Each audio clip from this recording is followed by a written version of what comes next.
you worked at Norwood, building Camaros, Firebirds, and Novas, and you're going to tell us a little bit of stories, like stories from Riverhead. Do tell. Well, there were stories like there was times I came in that and I heard roosters and stuff in the plant, and somebody let a whole bunch of chickens in it.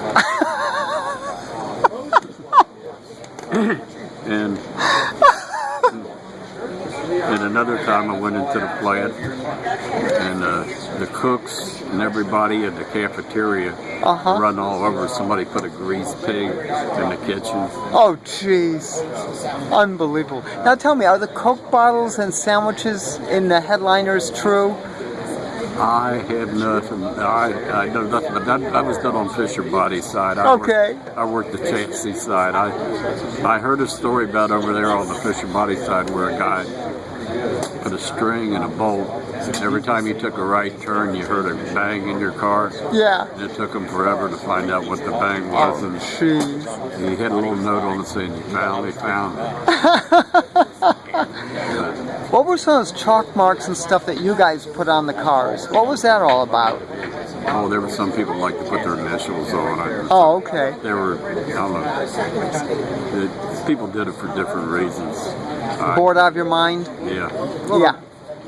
They had to have a release because they were under a whole lot of pressure. Yeah. Yeah. Management and the union put a lot of pressure on the employees. A lot of the employees, I was an absentee replacement, and many a time lunchtime came and that the guy I would be breaking in never came back. Really? Yeah, they just couldn't hack the job. He had 1 minute to work on the job, and they always put extra work on you in that minute. So you did the whole minute. Really, you did a minute and a half's work in a minute. Yeah. Yeah. But I mean, like they said before, that if you had a water fountain next to you, you couldn't even get it dry. Jeez. As that quick and that demanding, constant for 8 hours, 9 hours a day? 8, 9. Yeah, 10. Saturdays, Sundays sometimes. Yeah. I mean, if the demand was there, we had to work it. You worked it. You worked it. Yeah, management kept speeding up the lines. Yes, they were cut several times. Yeah. They wanted to get, instead of 60 cars an hour, they'd like to have like 62, 63. Yeah. And that's just a few extra seconds that you lose. Yeah.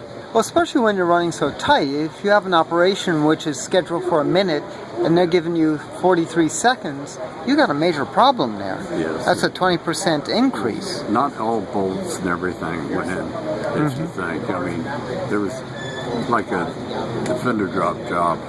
I had to hit the power wall with a hammer. That wasn't in my job description.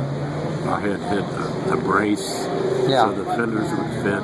And I even had to hit the frame with a hammer so the front ends would be level. Yeah. Because they were coming in and the front ends were just not straight. So the only way to fix it was a hammer. And they believed in fixing it right where the problem is, not going back farther and fixing it. Yeah, yeah. Well, you were properly equipped with the BFH. Please? BFH.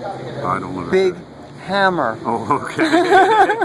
Okay, now I understand. A quick adjustment, yes. Yes. Yeah, that does it. That does it.